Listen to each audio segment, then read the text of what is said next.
എന്റെ എൻട്രി.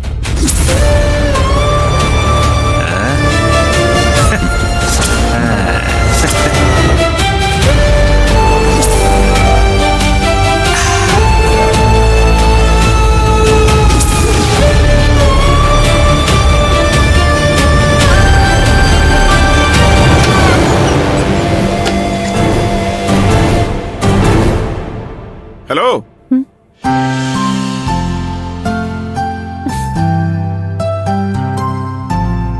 എന്താ ഇത്ര ഗൗരവം? കല്യാണത്തിന് പോയിട്ടെന്തായി? നിന്റെ പുതിയ കൃഷ്ണനെ മീറ്റ് ചെയ്തോ?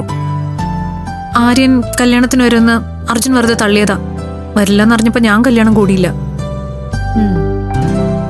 എങ്കിൽ പിന്നെ അർജുന്റെ കൂടെ എവിടെയെങ്കിലൊക്കെ ഒന്ന് കറങ്ങിക്കൂടായിരുന്നോ? അവന്റെ കറക്കം. ഇന്നത്തെ അവന്റെ പ്രധാന പരോപകാരം ചെറുക്കനെ അപ്പിടിക്കലായിരുന്നു. പക്ഷെ അതിന് അവൻ എന്നെ കൊണ്ടുപോയിട്ട് ടോയ്ലറ്റിന് കാവല് നിർത്തി. ഒരു കൊച്ചു ചേർക്കുന്ന ടോയ്ലറ്റിൽ കൊണ്ടുപോയതിന്റെ പേരിൽ നീ അർജുൻ ഇങ്ങനെ കുറ്റം പറയല്ലേ മോളെ? അവൻ കൊണ്ടുപോയത് കൊച്ചു ചെറുക്കനെയല്ല, കല്യാണ ചെറുക്കനെയാ.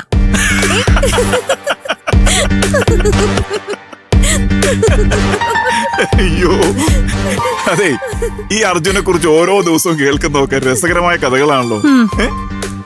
നേരിട്ട് കണ്ടപ്പോ തന്നെ എനിക്ക് ആളെ ഇഷ്ടമായി. ഇപ്പൊ ഇഷ്ടം കൂടി.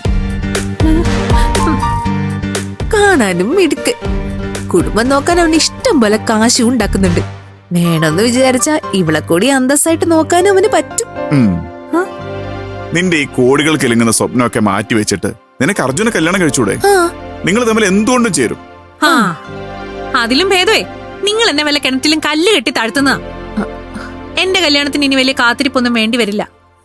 അധികം വൈകാതെ നിങ്ങൾക്ക് ആര്യനുമായിട്ട് എന്റെ കല്യാണം ആലോചിക്കേണ്ടി വരും.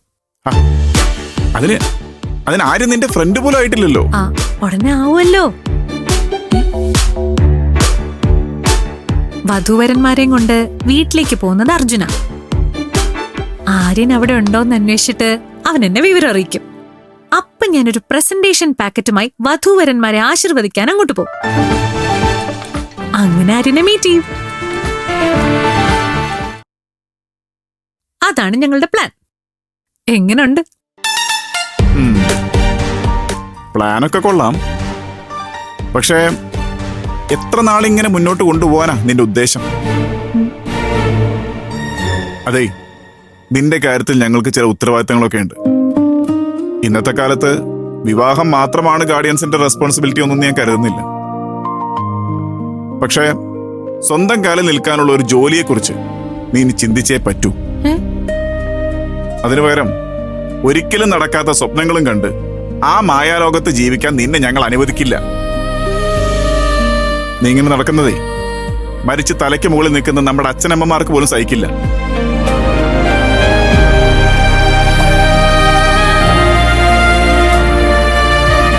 നിങ്ങളുടെ വിഷമം എനിക്ക് മനസ്സിലായി. ഈ ഒരു ചാൻസോടെ എനിക്ക് താ. ഇതോടെ പരാജയപ്പെട്ട ഞാൻ നിങ്ങൾ പറയുന്ന എന്തോ അനുസരിച്ചോളാം. വാക്കാണോ? വാക്കാണോന്ന് എന്ന് സത്യം ചെയ്.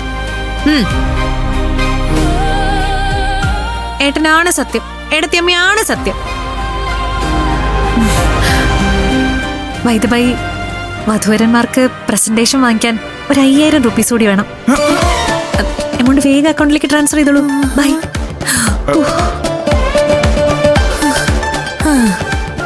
കാശ് കൊടുത്തേക്ക്. ഈ ക്രഷ് കൂടി പൊളിഞ്ഞു കിട്ടിയാ അവള് രക്ഷപ്പെടും. അനുപേട്ടന്റെ പേരിൽ സത്യം ചെയ്തതുകൊണ്ട് അവളത് തെറ്റിക്കില്ല.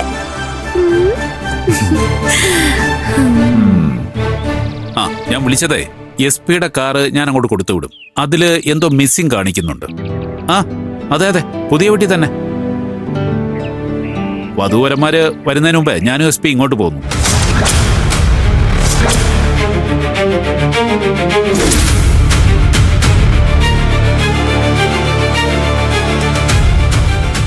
ഇതെല്ലാം ഇവിടെ വെച്ചാൽ മതി. ശരി സർ.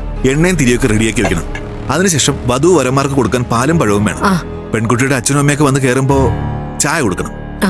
ആർക്കും ഒരു കുറവും ഉണ്ടാകാൻ പാടില്ല. ശരി സർ.